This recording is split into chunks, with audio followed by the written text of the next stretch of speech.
জীবিকার তাগিদে উচ্চশিক্ষা অর্জনে কিংবা অন্য যে কোনো কারণেই হোক বিপুল সংখ্যক বাংলাদেশি বসবাস করছেন বিশ্বের বিভিন্ন দেশে। এই প্রবাসীদের সংখ্যা আসলে কত তার সঠিক হিসাব পাওয়া না গেলেও ধারণা করা হয় প্রায় 1 কোটি মানুষ দেশের বাইরে আছেন।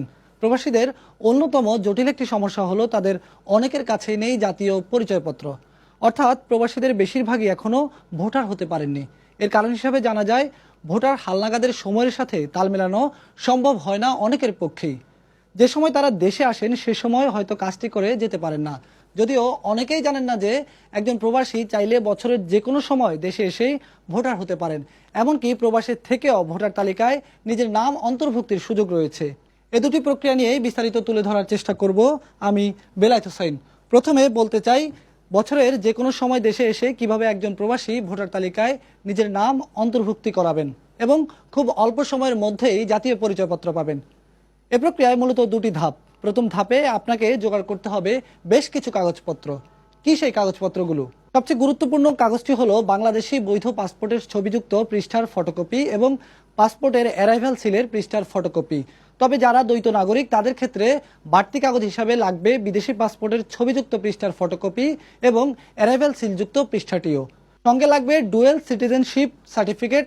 আবারও বলে রাখি, যারা দ্বৈত নাগরিক নন তাদের ক্ষেত্রে বিদেশি পাসপোর্ট কিংবা দ্বৈত নাগরিক সনদের কোনো প্রয়োজন নেই। পাবলিক পরীক্ষায় উত্তীর্ণদের দিতে হবে শিক্ষাগত যোগ্যতার সনদের ফটোকপি। তবে যাদের সার্টিফিকেট নেই এটি তাদের জন্য প্রযোজ্য নয়। দিতে হবে জন্ম নিবন্ধন সনদের ফটোকপি। আরও লাগবে ইউনিয়ন পরিষদের চেয়ারম্যান অথবা সিটি কর্পোরেশন কিংবা পৌর কাউন্সিলর প্রদত্ত নাগরিক সনদ। আপনার বাসার বিদ্যুৎ, গ্যাস, পানি, টেলিফোন কিংবা ট্যাক্সের রসিদ দিতে হবে। এর মধ্য থেকে যে কোনো একটি বিলের কপি। পিতামাতা এবং স্বামী স্ত্রীর জাতীয় পরিচয়পত্রের ফটোকপিও আপনাকে যুক্ত করতে হবে। তবে এর মধ্যে কেউ মৃত হলে কিংবা কারো আইডি কার্ড না থাকলেও সেটি স্পষ্ট করে উল্লেখ করতে হবে। কাগজপত্র সংগ্রহের পালা শেষ। এবার নির্বাচন কমিশনের ওয়েবসাইট থেকে ডাউনলোড করে নিন ফর্ম 2। ওয়েবসাইটে খুঁজে না পেলে আপনার কাছাকাছি যে কোনো নির্বাচন অফিসে গিয়ে ফর্মটি বিনামূল্যে সংগ্রহ করুন। পূরণ করে নিন প্রয়োজনীয় প্রত্যেকটি ঘর এবং এই ফর্মের 34 নম্বর কলামের ঘরে শনাক্তকারী হিসাবে পরিচিত যে কারো এনআইডি নম্বর উল্লেখ করুন। শনাক্তকারী স্বাক্ষরটি নিতে কোনোভাবেই ভুলবেন না। এই শনাক্তকারী হতে পারে আপনার বাবা মা, ভাই বোন, পাড়া প্রতিবেশী, যে কেউ। এবার এই সবগুলো কাগজকে ফাইলবন্দি করুন। চলে যান আপনার সংশ্লিষ্ট থানা কিংবা উপজেলা নির্বাচন অফিসে, অথবা সরাসরি চলে যেতে পারেন রাজধানীর আগারগাঁওয়ের ইটিআই ভবনের প্রবাসী শাখায়। সেখানে ফাইলটি জমা দেওয়ার সাথে সাথে নিবন্ধন করে দেওয়া হবে আপনার ছবি এবং স্বাক্ষর।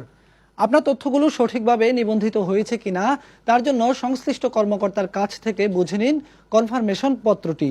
স্বাক্ষর করে সেটি আবার ফেরত দিয়ে দিন ওই কর্মকর্তাকে। এবার নিশ্চিন্তে বাসায় চলে যান।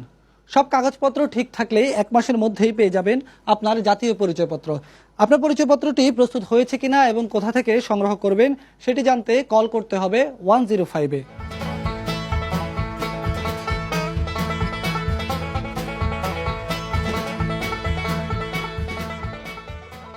এবার জানাবো কিভাবে প্রবাসী থেকেই জাতীয় পরিচয়পত্রের জন্য নিবন্ধন করা যায়।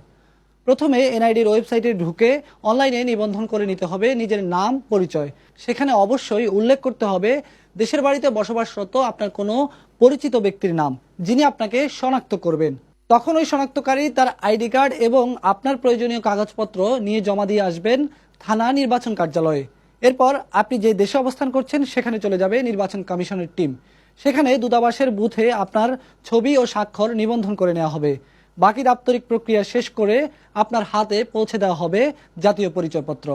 এভাবেই দেশে এসে কিংবা দেশের বাইরে থেকেও সহজে কয়েকটি ধাপ অনুসরণ করে আপনি পেয়ে যেতে পারেন আপনার পরিচয়পত্রটি।